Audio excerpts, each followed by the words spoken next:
और लोकसभा चुनाव के चौथे चरण की वोटिंग अब शुरू हो चुकी है। सुबह 7 बजे से लगातार वोटिंग जारी है। आपको बता दें कि आज 9 राज्यों और एक केंद्र शासित प्रदेश की 96 सीटों पर सुबह 7 बजे से वोटिंग शुरू हो चुकी है। वोटिंग से पहले बिहार के मुंगेर में एक पोलिंग एजेंट की हार्ट अटैक से मौत की खबर भी सामने आई है। बता दें कि लोकसभा चुनाव के चौथे चरण में कई दिग्गजों की साख दांव पर लगी है। इसमें उत्तर प्रदेश के कन्नौज से समाजवादी पार्टी के राष्ट्रीय अध्यक्ष अखिलेश यादव भी है। इसके अलावा तेलंगाना के हैदराबाद से असदउद्दीन ओवैसी, पश्चिम बंगाल के कृष्णनगर से तृणमूल कांग्रेस की प्रमुख नेता महुआ मोइत्रा, बिहार के बेगूसराय से केंद्रीय मंत्री गिरिराज सिंह, मुंगेर से जेडीयू के राजीव रंजन उर्फ ललन सिंह इस बार चुनावी मैदान में है। चौथे चरण में तेलंगाना में 17, आंध्र प्रदेश में 25, उत्तर प्रदेश में 13, बिहार में 5, झारखंड में 4, मध्य प्रदेश की में 8, महाराष्ट्र में 11, ओडिशा में 4, पश्चिम बंगाल में 8 और जम्मू कश्मीर में 1 लोकसभा सीट पर चुनाव हो रहा है। अगस्त 2019 में अनुच्छेद 370 हटने के बाद कश्मीर में यह पहला चुनाव और सबसे बड़ा चुनाव है। बता दें कि सुबह 7 बजे से लगातार वोटिंग जारी है।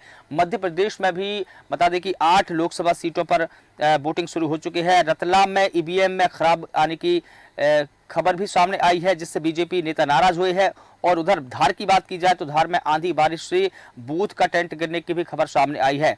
तो बता दें कि मध्य प्रदेश में भी चौथे चरण के लिए 8 सीटों पर वोटिंग चल रही है। इन सीटों पर उज्जैन, देवास, रतलाम, मंदसौर, धार, खरगोन और खंडवा की सीट भी शामिल है। और इस पूरी खबर पर अधिक जानकारी देंगे हमारे साथ में हमारे एडिटर इन चीफ जय श्रीवास्तव सर जुड़े हुए हैं। सर, आपसे यही जानना चाहूंगा कि 10 राज्यों की 96 सीटों पर वोटिंग अब शुरू हो चुकी है। कहीं पर पोलिंग एजेंट की मौत की खबर है तो कहीं आंधी बारिश की भी खबर सामने आ रही है। मध्य प्रदेश में धार में जिस प्रकार से खबर सामने आई है कि यहाँ पर आंधी बारिश हुई और जो पोलिंग बूथों पर अव्यवस्था हुई है, क्या कुछ कहेंगे इस पूरी खबर पर? देखिए, पूरे देश में एक चुनावी माहौल है और जिस प्रकार से पहले 3 चरणों का चुनाव हो चुका है, इसके बाद अभी और चुनाव आगे बाकी है। उसी के तारतम्य में आज एक चरण की वोटिंग है, जिसके चलते पूरे देश में जितने सीटों पर वोटिंग है, शासन प्रशासन पूरी तरह से इसमें मुस्तैद है। और प्रशासनिक स्तर पे जो तैयारियां इस बार की गई है, प्रशासन के 2 मंशा रही है। एक, शांतिपूर्वक मतदान कराया जाए, दूसरे अधिक से अधिक मतदान किया जाए। इस 2 टारगेट को लेके प्रशासन आगे बढ़ रही है, क्योंकि यही 2 कारण है जिसमें देश विदेश में चुनाव को लेकर भारत के विषय में बात होती है। आज जैसे आपने मालवा निमाड़ क्षेत्र की बात की है मध्य प्रदेश के, निश्चित रूप से यहाँ बारिश ने प्रभावित किया है, लेकिन बारिश इतनी ज्यादा प्रभावित नहीं किया है कि चुनावी रद्द किया जाए। कुछ व्यवधान जरूर उत्पन्न हुआ है, लेकिन ये बारिश थमने के बाद अभी सुबह से कतारें कई जगह पर देख रहे हैं। अभी सब दूर क्या जिस प्रकार चुनाव हो रहे हैं, अभी उसमें लोग सराहना भी कर रहे हैं कि देखिए, जो प्रथम वोट देने के लिए जा रहे हैं उनके लिए भी व्यवस्था किया है। मतदान स्थल को सजाया गया है। पूरे देश में इस बार ये विशेष रूप से देखा गया है कि जो बूथ है, बूथ पर टेंट लगाया गया। पहले इस प्रकार की तैयारी हमें देखने को नहीं मिलती थी कि बूथ में टेंट लगाया गया, उसको सजाया गया। मतलब एक तरह से एक उत्सव के रूप में इस चुनाव को लिया जा रहा है। और ये एक लोकतंत्र के लिए अति आवश्यक था कि जिसके आधार पर इस देश में सरकार बनती है, उस आधार को मजबूत किया जाए। इसी के चलते चुनावी स्थल पर जिस प्रकार कर्मचारियों की ड्यूटी तो हर चुनाव में लगती थी, लेकिन जिस प्रकार टेंट लगा के लोगों के लिए एक आकर्षण का केंद्र बनाया, लुभावना जो है उसमें योजना लागू की, पानी की व्यवस्था की है। तो मुझे लगता है कि पूरे देश में इस बार का जो चुनाव है ये ऐतिहासिक होगा, व्यवस्था को लेके, प्रयास को लेके। लेकिन मैं ये बताना चाहूंगा कि पिछले 2019 के बाद इस बार जो मतदान है ये कुछ प्रतिशत कम हो रहा है। इसके पीछे का कारण जब देखा गया तो ये पाया गया कि जो मतदाता में उदासीनता है, इसका मुख्य कारण है कि अधिकतर लोग मान रहे हैं ये इलेक्शन एक तरफा है। इसी कारण से लोगों ने मान लिया एक तरफा चुनाव है तो क्यों इसमें ज्यादा मगजमारी किया जाए। इसके चलते ये देखा जा रहा है कि अधिकतर जो है लोग वोट देने के लिए ठीक है, अगर गया तो ठीक, नहीं गया तो ठीक है, इस प्रकार के जो है मानसिकता रखते हैं। जो पहले जो है नहीं उठो और वोट देने के लिए चलो, इस प्रकार के जो जज्बात है वो इस बार नहीं है, क्योंकि वो तभी इस जज्बात को देखने को मिलता है जब कड़ी टक्कर हो। बिल्कुल। और जिस एरिया में इस बार चुनाव मध्य प्रदेश में मालवा निमाड़ में है या अन्य क्षेत्र में है, ये क्षेत्र अधिकतर भारतीय जनता पार्टी का कब्जा है।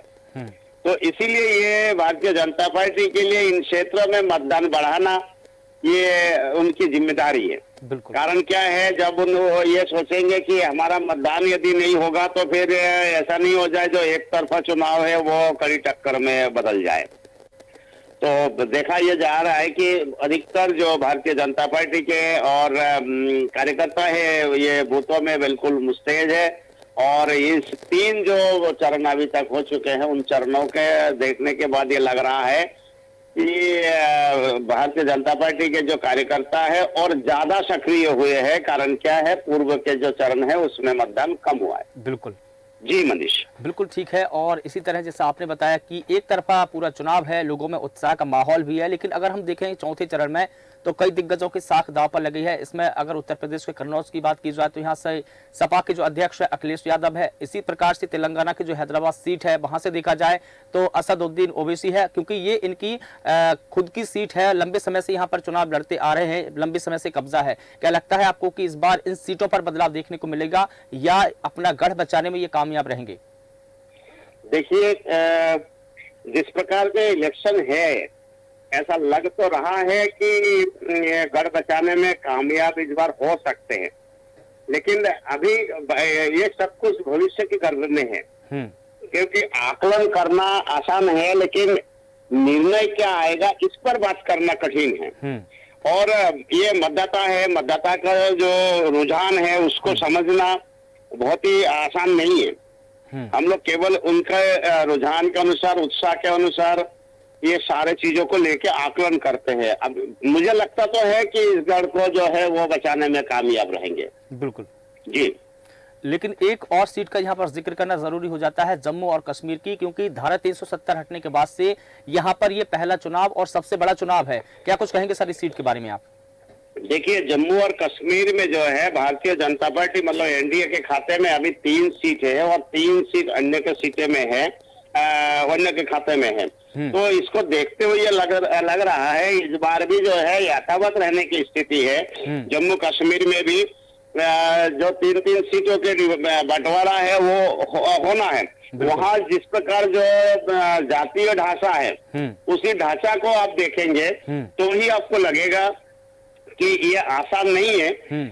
इसीलिए क्योंकि वहाँ 370 हटने के बाद भी जो एक वर्ग है, जो बहुसंख्यक वर्ग है जम्मू कश्मीर के, वो उस 3 सीटों पर प्रभावित करता है। वो चाहे 370 हटे या नहीं हटे, वहाँ पर जो है ये भारतीय जनता पार्टी को वहाँ बहुत वोट कम मिलेंगे, क्योंकि वही जो 3 सीटें वो भारतीय जनता पार्टी के खाते में नहीं जाएगी। तो ये कारण है कि जम्मू कश्मीर के जो 6 सीटें हैं उसमें 3-3 सीटों में वहां पे डिवाइडेड होना तय है, जैसे पिछले बार 2019 में हमको देखने को मिला था। बिल्कुल। और चूंकि यहाँ से बीजेपी ने चुनाव नहीं लड़ने का फैसला भी किया है, अगर श्रीनगर की अगर बात की जाए तो इस सीट पर आज वोटिंग है, यहाँ भी बीजेपी का कैंडिडेट नहीं है, लेकिन उन्होंने ये भी कहा, जैसा कि हमने पहले अमित शाह के बयान में सुना, कि यहाँ पर चुनाव लड़ना हमारा उद्देश्य नहीं है, लेकिन हमारा उद्देश्य यह है कि सबसे पहले वहां पर शांति व्यवस्था कायम की जाए और जो जम्मू कश्मीर है उसको मुख्यधारा से जोड़ा जाए, विकास की मुख्यधारा से जोड़ना हमारा उद्देश्य है, इसलिए हमने वहां पर अपने कैंडिडेट नहीं उतारे हैं। लेकिन जो वहां पर पार्टियां हैं, दूसरी पार्टी, उनको हम समर्थन देंगे। ये एक बड़ा बयान भी अमित शाह का देखने को मिला। इस बयान को आप कैसे देखेंगे? ये बड़ा बयान तो है ही, लेकिन राजनीति में दूरदृष्टि होना बहुत जरूरी है और अमित शाह को इस मामले में चाणक्य कहा जाता है। तो राजनीति के जो है चाणक्य यूं ही नहीं कोई किसी के विषय में कहते हैं। राजनीति के विषय में ये कहा जाता है कि जिस प्रकार से इस चाणक्य का नाम दिया गया है उससे ये लग रहा है कि उन्होंने कोई अगर सोचा है तो निश्चित रूप से भारतीय जनता पार्टी के हित में ये निर्णय लिया गया है। तो उसको देखते हुए लग रहा है कि जो जिसका समर्थन किया है अगर नहीं जीत सकते, जैसे मैं आपको उसमें वायनाड की बात करूंगा जहाँ से राहुल गांधी चुनाव लड़ रहे हैं, वहां पे भी जो है भारतीय जनता पार्टी के जीतना संभव नहीं है।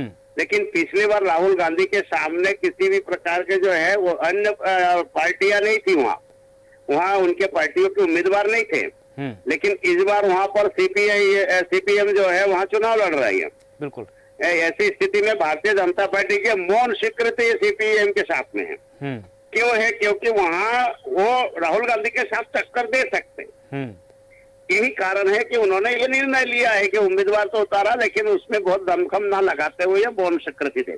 बिल्कुल इसी प्रकार से जो है जो श्रीनगर की सीट है, इस सीट पर भी जो है राहुल गांधी अमित शाह जी अगर कोई निर्णय लिया है, अगर ये उन्होंने देखा कि इस सीट से भारतीय जनता पार्टी का जीतना संभव नहीं है, लेकिन जो तहसील से इनके तहसील मेल खाता है, जो विचारधारा से इनके विचारधारा से मेल खाता हो, वैसे विचारधारा के साथ में अगर मौन स्वीकृति देके या घोषित रूप से साथ जाना ज्यादा फायदा कारक है।